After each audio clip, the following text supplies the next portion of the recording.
You want your Wing Chun techniques to work against anybody in any scenario?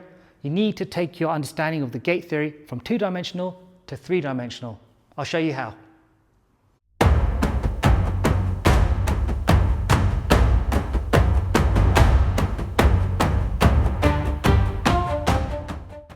So the gate theory has been used to delineate areas on the body to attack and defend, and it's pretty good how it is, but by adding a three-dimensional element to it, we can then make it a formula that can be used with anybody, anywhere.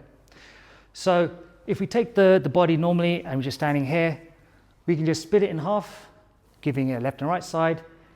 From around about the xiphoid process, we split it in half again. So this splits the torso upper and lower, and generally where people's hands finish is where the next line is. So we have a split down the middle, left and right, two gates there, and two lower gates, right? This is okay, but by adding another element to it, which is basically, if we turn to the side, elbows stay where the other hands are in front, we kind of make a box now, right? So rather than just having flat squares, we now have cubes. So less gates and more areas or zones, as I like to call them, right? Why is this? Because in fighting, there is a space element, and in there you can start to control the time element. So what do I mean by that? If we have a simple technique like a Paxao, if you do it with maybe the understanding of the gate theory as two-dimensional, so you go do the Paxao, right?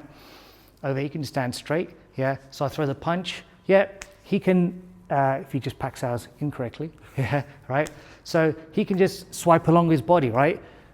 This only really takes so much, it can only occupy so much distance, and in fighting, distance is key, right? So if he's just going across, he's only really defending that much area, yeah? But if I, and his counterattack is going to be less effective. But if we add the idea that there is not only just a width axis, there's also a depth axis as well. He can start to address the threat much sooner. Much like when you see a goalie and the striker's coming in, they're just about to kick the ball towards them. I don't play football, but I assume that's how it goes, right? As this person's getting closer to them, the goalie will tend to get closer to them also, thereby making the goal seem much smaller, right? And that's essentially what you want to do to this person over here. Obviously, I'm not just going to throw my arm out. I'm going to try and close the distance with him with my whole body, but my Paxao is not this simply one dimension motion, single dimension left and right, and then double backwards and forwards, but it can also have an up and down element. Because sometimes you don't know what he's going to do. If he throws a punch, I can own a lot of space. Not only that, I could maybe even hit him on the way through, right? So this kind of attack and defense idea is happening not just because I'm using two arms, but my single arm can also act like the simultaneous attack and defense. In doing so, we then become much more efficient, both in time and in energy. So in order to use this gate theory as a formula of sorts, again, to help your practices get much better, and to use it as a tool in which to maybe analyze your training sessions when things haven't gone the way that you thought they should have. In order to use this gate or zone theory, as I like to call it, to impact your training, so you can use it as a form of analysis, let's say, we can face each other and then from here see that there are 1, 2, 3, 4, 5, 6 three-dimensional zones facing me and I to him. So you can say that we're even right now, yeah? That if we're going to do anything, we've got the equal chance of hitting each other and accessing all parts of the body, right? But if he takes his guard, right, he still has 6 areas facing and I have 6 areas facing. Nobody is numerically superior at this time. But if I flank him, right, I am now only dealing with 3 zones because the other 3 are further away from me and I have 6 accessible zones to him. Now, these 3 heights, 3 zones I've got to deal with. So the first thing, maybe when I step in, I can step in and control his leg, yeah, either side. So now I only have 2 zones to deal with. and I'm presenting 6. So numerically, it's 6-2 right now. I can then put maybe a tansao here, controlling this. I could even extend that to a fuksao, so I'm controlling the far hand, right? So now there's 6 zones versus 1. And obviously I'm going to be mean and hit him in the face, right? So now I've controlled all of the 3 zones that are presented to me, right? So now it's 6-0.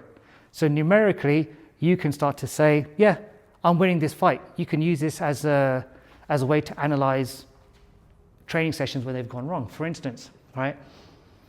I'll give you another example. Like you can see many times in, boxing matches or whatever, if they're taking a still shot, he's thrown a shot, I've thrown a shot, yeah?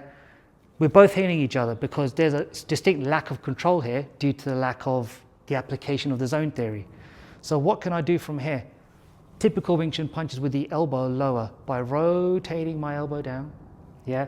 Not only do I control or engage the upper zone over here, I'm also in the middle zone too.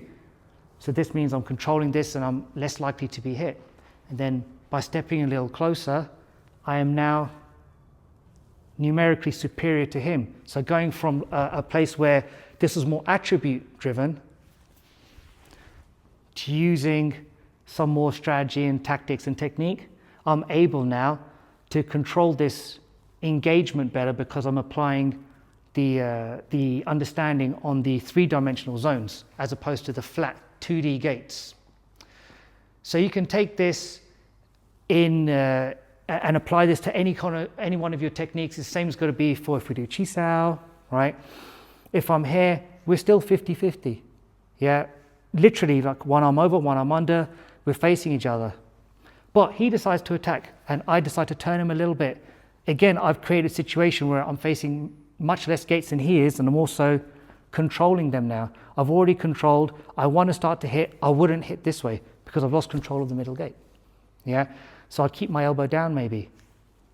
Yeah, and control this side too. Look, before I begin hitting and striking with the other side. From there, maybe I control the leg too and hit, etc. So again, you can see how you can use this as a way to analyze when things go wrong. I've turned off, I hit up here, he hits me, and you think, oh, why? How did this happen? It's because you didn't apply the theory.